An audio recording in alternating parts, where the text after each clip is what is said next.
Alright, welcome back everyone. Hope you guys are all doing well.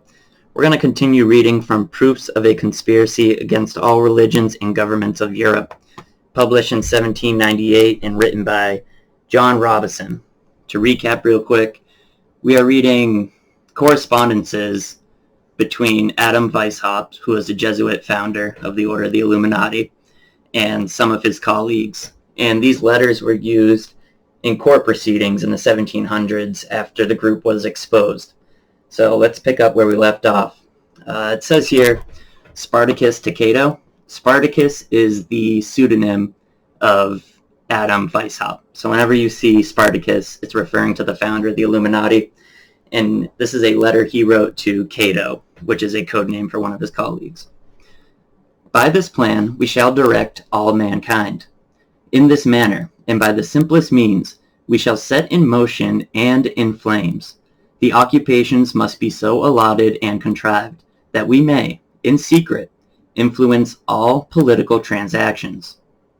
This alludes to a part that is withheld from the public, because it contained the allotment of the most rebellious and profligate occupations to several persons whose common names could not be traced. Quote, I have considered, says Spartacus, or Adam Weishaupt, everything, and so prepared it, that if the order should this day go to ruin, I shall, in a year, re-establish it more brilliant than ever. End quote. Accordingly, it got up again in about this space of time, under the name of the German Union, appearing in the form of reading societies. That's an important thing to remember. The Illuminati always exists, but it changes shape, and it changes name, and it changes form. So what they're saying is, after the Illuminati was exposed, the German Union was formed, which was the exact same thing. And they also hid under the aegis of being a reading society, right? And they do very similar things today with Kiwanis, the Rotary Club, different knights of whatever, Freemasonry. One of these was set up in Zwack's house, and this raising a suspicion, a visitation was made at Landshut, and the first set of the private papers were found. The scheme was, however, zealously prosecuted in other parts of Germany, as we shall see by and by. Nor, continues Spartacus, or Weishaupt, quote, will it signify, though all should be betrayed and printed. I am so certain of success, in spite of all obstacles, for the springs are in every heart, that I am indifferent, though it should involve my life and my liberty. What? Have thousands thrown away their lives about homeos and homeosis? And shall not this cause warm even the heart of a coward? But I have the art to draw advantage even from misfortune, and when you would think me sunk to the bottom, I shall rise with new vigor. Who would have thought that a professor at Ingolstadt was to become the teacher of the professors of Göttingen and of the greatest men in Germany? Send me back my degree of Illuminatus Minor. It is the wonder of all men here. I may perhaps find time to give a translation of the Discourse of Reception, which contains all that can be said of this association to the public, as also the 2 last sheets of my degree, which is in the keeping of Marius and Celsus, under 100 locks, which contains my history of the lives of the patriarchs. Nothing very particular has been discovered of these lives of the patriarchs. He says that there were above 60 sheets of it. To judge by the care taken of it, it must be a favorite work, very hazardous and very catching. In another letter to Cato, we have some hints of the higher degrees, and concerning a peculiar morality and a popular religion, which the order was one day to give the world. He says, quote, there must, referring to Jesuits, not a single purpose ever come in sight that is ambiguous, and that may betray our aims against religion and the state. One must speak sometimes one way and sometimes another, but so as never to contradict ourselves, and so that with respect to our true way of thinking, we may be impenetrable. When our strongest things chance to give offense, they must be explained as attempts to draw answers which discover to us the sentiments of the person we converse with, end quote. This did not always succeed with him. Spartacus says, speaking of the priest degree, quote, one would almost imagine that this degree, as I have managed it, is genuine Christianity, and that its end was to free the Jews from slavery. I say that Freemasonry is concealed Christianity. My explanation of the hieroglyphs, at least, proceeds on this supposition. And as I explain things, no man need be ashamed of being a Christian. Indeed, I afterwards throw away this name and substitute reason. But I assure you this is no small affair. A new religion and a new state government, which so happily explain one and all of these symbols, and combines them in one degree. You may think that this is my chief work, but I have 3 other degrees, all different from my class of higher mysteries, in comparison with which this is but child's play. But these I keep for myself as general, to be bestowed by me only on the benemeritissimi, surely such as Cato. That Italian word is a higher degrees title. Surely such as Cato, his dearest friend, and the possessor of such pretty secrets as abortives, poisons, pestilential vapors, etc. So, in the last reading, we learned that this character, Cato, who's a colleague of Adam Weishaupt, had in his possession a locked box relating to the order, the Illuminati, full of terrible things, pills and chemicals used for abortions, which were very illegal back then, poisons to assist people with suicide, which was, culturally very looked down upon back then, and different vapors to make people sick, and lots of forgery equipment. Let's continue. The promoted may be Areopagites, or not, and that's another title of a degree. Were you here, I should give you this degree without hesitation, but it is too important to be entrusted to paper, or to be bestowed otherwise than from my own hand. It is the key to history, to religion, and to every state government in the world. Spartacus proceeds, there shall be but 3 copies for all Germany. You can't imagine what respect and curiosity my priest degree has raised, and, which is wonderful, a famous Protestant divine, who is now of the order, is persuaded that the religion contained in it is the true sense of Christianity. O man, to what mayest thou not be persuaded? Who would imagine that I was to be the founder of a new religion? In this scheme of Masonic Christianity, Spartacus and Philo labored seriously together. Spartacus sent him the materials, and Philo worked them up. It will therefore illustrate this capital point of the constitution of the order, if we take Philo's account of it. And to pause there, this was, hundreds of years ago that the infiltration of Christianity began. So we see both Protestant, Catholic, and Orthodox Christians, our institutions have been infiltrated from the ground up. And, the church I go to with my family, that certainly seems to be the case. A lot of mask wearing, a lot of COV propaganda going on. Let's read another letter from Philo to Cato. We must consider the ruling propensities of every age of the world. At present, the cheats and tricks of the priest have roused all men against them, and against Christianity. But, at the same time, superstition and fanaticism rule with unlimited dominion, and the understanding of man really seems to be going backwards. Our task, therefore, is doubled. We must give such an account of things, that fanatics shall not be alarmed, and that shall, notwithstanding, excite a spirit of free inquiry. We must not throw away the good with the bad, the child with the dirty water. But we must make the secret doctrines of Christianity be received as the secrets of genuine Freemasonry. But farther, we have to deal with the despotism of princes. This increases every day, but then the spirit of freedom breathes and sighs in every corner. And, by the assistance of hidden schools of wisdom, liberty, and equality, the natural and imprescriptible rights of man warm and glow in every breast. We must therefore unite these extremes. We proceed in this manner. Quote, Jesus Christ established no new religion. He would only set religion and reason in their ancient rights. For this purpose he would unite men in a common bond. He would fit them for this by spreading a just morality, by enlightening and understanding, and by assisting the mind to shake off all prejudices. He would teach all men, in the first place, to govern themselves. Rulers would then be needless, and equality and liberty would take place without any revolution. So this is very blasphemous, and I apologize that we even have to read this. By the natural and gentle operation of reason and expediency, this great teacher allows himself to explain every part of the Bible in conformity to these purposes, and he forbids all wrangling among his scholars, because every man may there find a reasonable application to his peculiar doctrines. Let this be true or false. It does not signify. This was a simple religion, and it was so far inspired.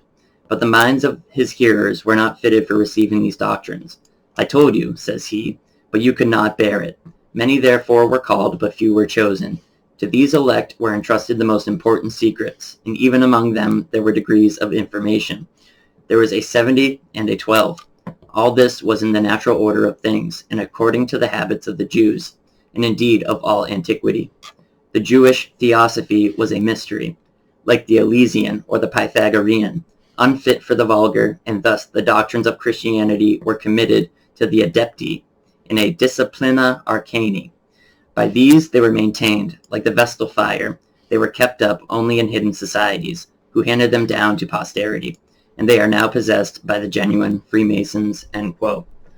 So this describes a Masonic practice that is still alive today. You know, they gradually tell their initiates that Jesus Christ was only a man, and they explain that Jesus was a teacher, and they give credit to his teachings for warming the hearts of men, but they blaspheme the truth, and they flip the truth on its head, because they're actually referring to the real Son of God who actually graced this earth and established a new covenant. So don't let these words confuse you. They are used to manipulate people into becoming Freemasons. And it says here, they claim that Jesus, this is what they say, Jesus taught every man to govern himself, when that's certainly not true, because Jesus taught us to be governed by God and God only. Okay, continuing. This explains the origin of many anonymous pamphlets which appeared about this time in Germany, showing that Freemasonry was Christianity. They have doubtless been the works of Spartacus, or Adam Weishaupt, and his partisans among the eclectic Masons. Nikolai, the great apostle of infidelity, had given very favorable reviews of these performances, and having always shown himself an advocate of such writers as depreciated Christianity. It was natural for him to take this opportunity of bringing it still lower in the opinion of the people. Weishaupt, therefore, conceived a high opinion of the importance of gaining Nikolai to the order. He had before this gained Leuchtenring, a hot-headed fanatic, who had spied Jesuits in every corner, and set Nikolai on his journey through Germany, to hunt them out. This man, finding them equally hated by the Illuminati, was easily gained, and was most zealous in their cause. He engaged Nikolai, and Weishaupt exults exceedingly in the acquisition, saying, quote, that he was an unwearied champion, end quote. Of this man, Philo says that he had spread this Christianity into every corner of Germany. I have put meaning, says Philo, to all these dark symbols, and have prepared both degrees, introducing beautiful ceremonies, which I have selected from among those of the ancient communions, combined with those of the Mosaic Masonry. And now, says he, it will appear that we are the only true Christians. We shall now be in a condition to say a few words to priests and princes. I have so contrived things that I would admit even popes and kings, after the trials which I have prefixed, and they would be glad to be of the order. So this is why we have so many denominations today, right? And so much intermingling between orders and fraternities and Christianity. It's been completely infiltrated and flipped on its head. You know, these are the types of preachers and priests that have the audacity to preach ball earth while they're wearing a mask, you know, on top of the stage in front of the altar. That's what we're dealing with. This is the nature of the evil we're up against. Continuing. But how is all of this to be reconciled with the plan of illumination, which is to banish Christianity altogether? So there you go. That sums it up really well. Infiltrating Christianity to destroy it from within, order out of chaos, right? Philo himself in many places says that it is only a cloak to prevent squeamish people from starting back. This is done pretty much in the same way that was practiced in French Masonry. In one of their degrees, the master's degree, is made typical of the death of Jesus Christ, the preacher of brotherly love. But in the next step, the Chevalier de Soleil, it is reason that has been destroyed and entombed, and the master in this degree, the sublime philosopher, occasions the discovery of the place where the body is hid. Reason tries again, and superstition and tyranny disappear, and all becomes clear. Man becomes free and happy.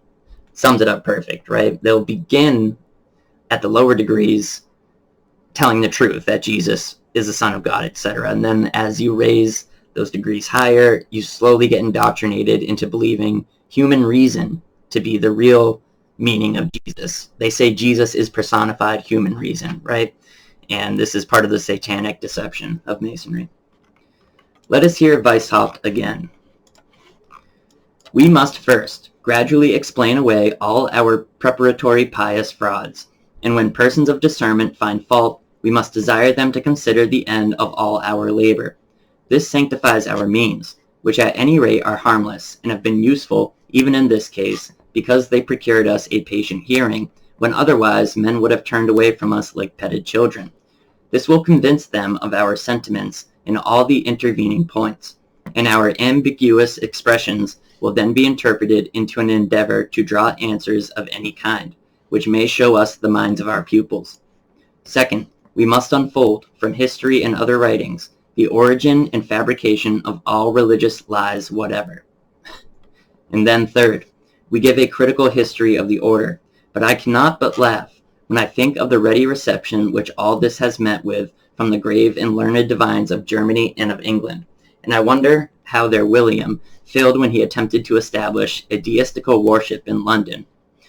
For I am certain that it must have been most acceptable to that learned and free people, but they had not the enlightening of our days.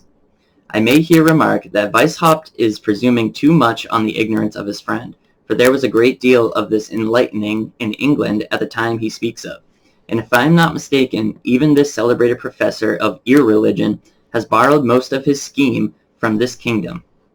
This to be sure, is nothing in our praise, but the Pantheisticon of Toland resembles Weishaupt's illumination in everything but its rebellion and its villainy. To land Socrates' Lodge is an elegant pattern for Weishaupt. Oh, Toland's Socratic Lodge is an elegant pattern for Weishaupt. So the author is interjecting to say that Weishaupt, stole his scheme of illumination from other Masonic groups, and that he's no special guy.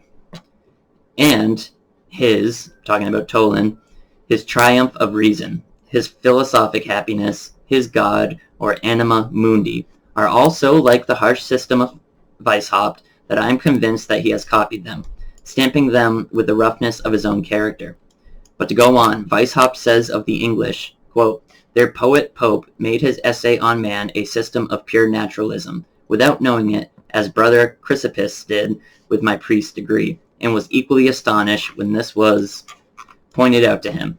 Chrysippus is religious. That's another code name of a colleague. But not superstitious. Brother Lucian, or Nikolai, of whom I have already said so much, says that the grave Zollikofer now allows that it would be a very proper thing to establish a deistical worship at Berlin. I am not afraid but things will go on very well. But Philo, who was entrusted with framing the priest's degree, has destroyed it without any necessity. It would, forsooth, startle those who have a hankering for religion. But I always told you that Philo is fanatical and prudish. I gave him fine materials, and he has stuffed it full of ceremonies and child's play. And as Minos says, si es jouer la religion, but all this may be corrected in the revision by the Eripogati. Basically, Weishaupt is saying that he has given tasks or responsibilities to some of his colleagues, and they have fallen short.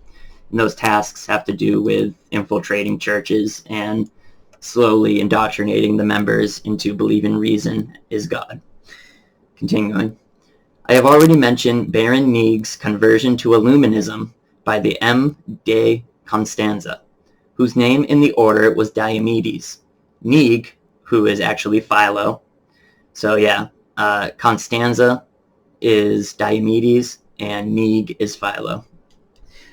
Was, next to Weishaupt, the most serviceable man in the order, and procured the greatest number of members. It was chiefly by his exertions among the Masons in the Protestant countries that the eclectic system was introduced, and afterwards brought under the direction of the Illuminati. This conquest was owing entirely to his very extensive connections among the Masons. He traveled like a philosopher from city to city, from lodge to lodge, and even from house to house, before his illumination, trying to unite the Masons, and he now went over the same ground to extend the eclectic system. and to get the lodges put under the direction of the Illuminati, by their choice of the master and wardens. By this the order had an opportunity of noticing the conduct of individuals, and when they had found out their manner of thinking, and that they were fit for their purpose, they never quitted them till they had gained them over to their party. We have seen that he was by no means void of religious impressions, and we often find him offended with the atheism of Weishaupt. Neig was at the same time a man of the world, and had kept good company. Weishaupt had passed his life in the habits of a college. Therefore he knew Neig's value, and communicated to him all his projects, to be dressed up by him for the taste of society. Philo was of a much more affectionate disposition, with something of a devotional turn, and was shocked at the hard indifference of Weishaupt. After laboring 4 years with great zeal, he was provoked with the disingenuous tricks of Weishaupt, and he broke off all connection with the society in 1784, and some time after published a declaration of all that he had done in it. This is a most excellent account of the plan and principles of the order, at least as he conceived it, for Weishaupt had much deeper views, and shows that the aim of it was to abolish Christianity and all the state governments in Europe, and to establish a great republic. But it is full of romantic notions and enthusiastic declamation on the hackneyed topics of universal citizenship and liberty and equality. Does that sound familiar? Universal citizenship? Sounds like the World Economic Forum. Weishaupt gave him line and allowed him to work on, knowing that he could discard him when he chose. I shall after this give some extract of Philo's letters, from which the reader will see the vile behavior of Adam Weishaupt, and the nature of his ultimate views. In the meantime, we may proceed with the account of the principles of the system. I want to pause real quick, and if you guys don't mind taking a look at your screen, I want to show you a graphic from, I believe, Life magazine. So hopefully I can find it. Yes. This is from, I think, a 1956 Life magazine issue, and if you don't know, Life is a Masonic-created and Masonic-controlled propaganda outlet. But in one episode, or 1 year, 1956, they gave us a pretty good chunk of truth. This graphic is called The Structure of Freemasonry. And the whole article, the whole issue was about Freemasonry. You got to remember, though, during the 50s, Masonry was a lot more open, and something like 4% of adult males were all Freemasons during that time. So, what you're seeing here is all the different ranks. Beginning at the bottom, you have Entered Apprentice, Fellow Craft, and Master Mason. Master Mason being the 3rd degree. And then it branches into 2 different rites. There is the Scottish Rite of Masonry on the left here. Then there's a York Rite of Masonry on the right here. So, keep in mind what Weishaupt is doing in the late 1700s. They are infiltrating and trying to abolish first Christianity, then state governments of the world. And I bring up this graphic to show you guys that what we call the Illuminati is really just a religion spread out amongst a bunch of different groups, Freemasonry included. So down here you see where it says Allied Organizations. We have the Tall Cedars of Lebanon. We have the Order of the Eastern Star. We have the Grotto. We have Job's Daughters. We have the Rainbow Girls. We have the D Malay. These are all Illuminati-controlled organizations. For example, Rainbow Girls and D Malay, that's for young boys and young girls. D Malay is for young men. Rainbow Girls for young women of Masons. Order of the Eastern Star is Masonry for women. We come over here. We have organizations such as the Order of the Red Cross, or like the Rosicrucians, right? That's what Rosicrucian means, Red Cross. We have the Order of the Knights of Malta, who are existent today in the Vatican. And of course, we have the Order of the Knights Templar, who are also existing today in the Vatican. These groups claim to be Christian, but after just a little research, you will find out they are sovereign governments, sovereign military orders, right? These are nothing but tools of the Illuminati. And this is how they control. They control by infiltrating all groups. And now we come over here to the Scottish Rite, and once again, all these degrees involve all sorts of different groups. So we're never dealing with one entity. It's never just the Illuminati. You need to understand that the purpose of the Illuminati is to infiltrate everything and anything. Like I always say, the postmaster in your town is likely a Mason. The sheriff in your town is likely a Mason. The bank manager, the bank owners are most likely Masons. It's a tough reality to get your head around, but it's true. Let's get back to the reading. Okay, now we're going to read another letter from Adam Weishaupt to Cato. Nothing would be more profitable to us than a right history of mankind. Despotism has robbed them of their liberty. How can the weak obtain protection? This is the classic way that they manipulate. They try to help the people. They say they're trying to help the people when nobody asked for help in the first place, right? So they have this virtuous image that we're fighting despotism, we're fighting corruption and fanaticism and mysticism, and we're trying to help strengthen weak people, right? Well, it's never true. It's just like with CV19 today. We're trying to protect you. We're trying to protect people from getting sick. We're trying to save lives. None of it is true. It is all dark magic. Continuing. How can the weak obtain protection? Only by union, but this is rare. Nothing can bring this about but hidden societies. Wow. So nothing can unite people but hidden societies is what Weishaupt says. I would like to argue against that Jesus Christ can unite everybody in the open. Okay. Hidden schools of wisdom are the means which will one day free men from their bonds. These have in all ages been the archives of nature and of the rights of men, and by them shall human nature be raised from her fallen state. Princes and nations shall vanish from the earth. The human race will then become one family, and the world will be the dwelling of rational men. You know, this is what gets me going. It's like people will call this conspiracy theory. Most 90% of people in my life, if I showed them this, they would call it conspiracy theory. But meanwhile, Klaus Schwab at the World Economic Forum is literally saying the exact same words. And it's just, you guys understand. Okay, morality alone can do this. The head of every family will be what Abraham was, the patriarch, the priest, and the unlettered lord of his family. And reason will be the code of laws to all mankind. This, says Spartacus, is our great secret. True, there may be some disturbance, but by and by the unequal will become equal, and after the restorm all will be calm. Remember what the first sin is, you guys. The first sin is eating the fruit of the tree of the knowledge of good and evil. That's what reason is. You know, these people literally worship that fruit. They worship what Lucifer tempted Eve with. And they actually believe that the Old Testament God is a malicious God. They believe that we were trapped in the Garden of Eden, that it was a prison, and that we were like the other beast of the earth, where we had no consciousness and we had no knowledge, right? Until Lucifer comes, or Satan comes, and tells Eve to eat of the fruit of the tree of the knowledge of good and evil, right? So that's what they're saying here. They're saying the great secret is exactly that, what I just described.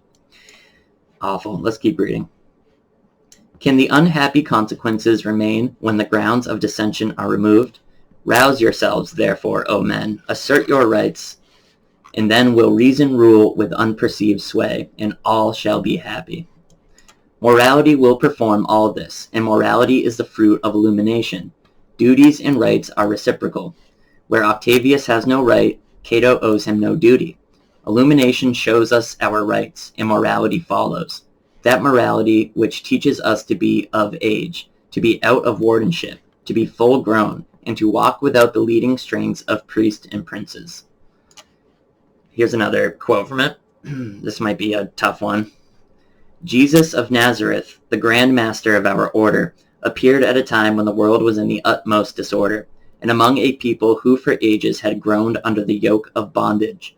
He taught them the lessons of reason. To be more effective, he took in the aid of religion, of opinions which were current, and in a very clever manner he combined his secret doctrines with the popular religion and with the customs which lay to his hand. It's just so obviously a lie. So the popular religion at the time of Jesus was not Christianity. You know, it was Mithraism. It was all of these mystery religions. So, you know, Weishaupt's words here are not well crafted. In these he wrapped up his lessons. He taught by parables. Never did any prophet lead men so easily and so securely along the road of liberty. He concealed the precious meaning and consequences of his doctrines, but fully disclosed them to a chosen few. He speaks of a kingdom of the upright and faithful, his Father's kingdom, whose children we also are. Let us only take liberty and equality as the great aim of his doctrines, and morality as the way to attain it. And everything in the New Testament will be comprehensible, and Jesus will appear as a redeemer of slaves. Man is fallen from the condition of liberty and equality, the state of pure nature.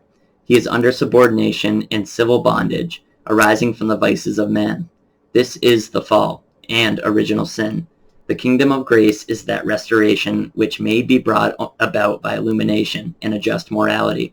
This is the new birth. When man lives under government, he is fallen. His worth is gone and his nature tarnished. See how they're spinning Christianity to fight the state? They're manipulating Christians with this sort of talk into thinking that it is the government who is holding them down, right? With all these made-up woes that Weishaupt assumes everybody has, okay? So this is classic Hegelian dialectic. Weishaupt here is pitting the religious against the state so that they can synthesize the outcome that they want, which is the destruction of both. That's crazy. Continuing. When man lives under government, he is fallen. His worth is gone and his nature tarnished. By subduing our passions or limiting their cravings, we may recover a great deal of our original worth and live in a state of grace. This is the redemption of men. This is accomplished by morality, and when this is spread over the world, we have the kingdom of the just. But alas, the task of self-formation was too hard for the subjects of the Roman Empire, corrupted by every species of profligacy. A chosen few received the doctrines in secret, and they have been handed down to us, but frequently almost buried under rubbish of man's invention, by the Freemasons. Wow. This is just such upside down garbage, but, you know, these groups have been fighting Jesus for 2,000 years. So there should be no doubt in your mind the truth of the New Testament, the truth of our Lord Jesus Christ, right? Otherwise, they wouldn't be fighting it so wholeheartedly for so many years, even to this day. Continuing. These three conditions of human society are expressed by the rough, the split, and the polished stone. The rough stone, and the one that is split, express our condition under civil government, rough by every fretting inequality of condition, and split, since we are no longer one family, and are farther divided by differences of government, rank, property, and religion. But when reunited in one family, we are represented by the polished stone. That is exactly the Hegelian dialectic put into symbolism. You guys understand that, I'm sure. Create the problem, manage the reaction, and then get the solution you planned. G, the letter, as in Freemasonry, stands for grace. The flaming star is the torch of reason. Those who possess this knowledge are indeed Illuminati. Hiram is our fictitious Grand Master, slain for the redemption of slaves. The 9 masters are the founders of the order. Freemasonry is a royal art, inasmuch as it teaches us to walk without trammels and to govern ourselves. So it's funny how he says the flaming star is the torch of reason. Well, we know that Lucifer is the light bearer, right? And he brings the light, the torch of reason. And we also know that shooting stars are fallen angels. That's exactly what happened. They fell from the sky, 1/3 of them, 33% of the angels. So very obvious satanic references going on here. Continuing with the author. Reader, are you not curious to learn something of this all-powerful morality, so operative on the heart of the truly illuminated, of this disciplina arcani, entrusted only to the chosen few, and handed down to Professor Weishaupt, to Spartacus and his associates, who have cleared it of the rubbish heaped on it by the dim-sighted Masons, and now beaming in its native luster on the minds of the Areopagiti. The teachers of ordinary Christianity have been laboring for almost 2,000 years, with the New Testament in their hands, many of them with great address, and many, I believe, with honest zeal. But alas, they cannot produce such wonderful and certain effects, for observe that Weishaupt repeatedly assures us that his means are certain, probably for want of this disciplina arcani, of whose efficacy so much is said. Most fortunately, Spartacus has given us a brilliant specimen of the ethics which illuminated himself on a trying occasion, where an ordinary Christian would have been much perplexed or would have taken a road widely different from that of this illustrious apostle of light. And seeing that several of the Areopagiti, when I say that word, it's just one of the names of the rank. It's just a ridiculous word I can't pronounce. cooperated in the transaction, and that it was carefully concealed from the profane and dim-sighted world. We can have no doubt but that it was conducted according to the discipline arcane of illumination. I shall give it in his own words. All right, we're going to leave there, and when we read next time, we have another letter from Adam Weishaupt. So just what to take out of this is, you're learning that the Illuminati is not just one group, it's a religion that spreads its tentacles in all sorts of different organizations all across the world, especially charitable organizations. And you can see through Weishaupt's own words that the goal is to slowly turn people against religion and government, right? And in the most blasphemous way, they use our Lord Jesus Christ to do that, right? They convince Christians that Jesus was only a teacher, that he's not the Son of God, that God isn't real, that we don't live on a plane, we live on a ball, and everything's random, and we come from evolution. These are all Masonic, Kabbalistic beliefs that are pushed by the Illuminati through institutions, all institutions, whether it's school, you know the deal, right? So we'll pick it up next time. Thank you guys for watching. God bless you. See you in the next one.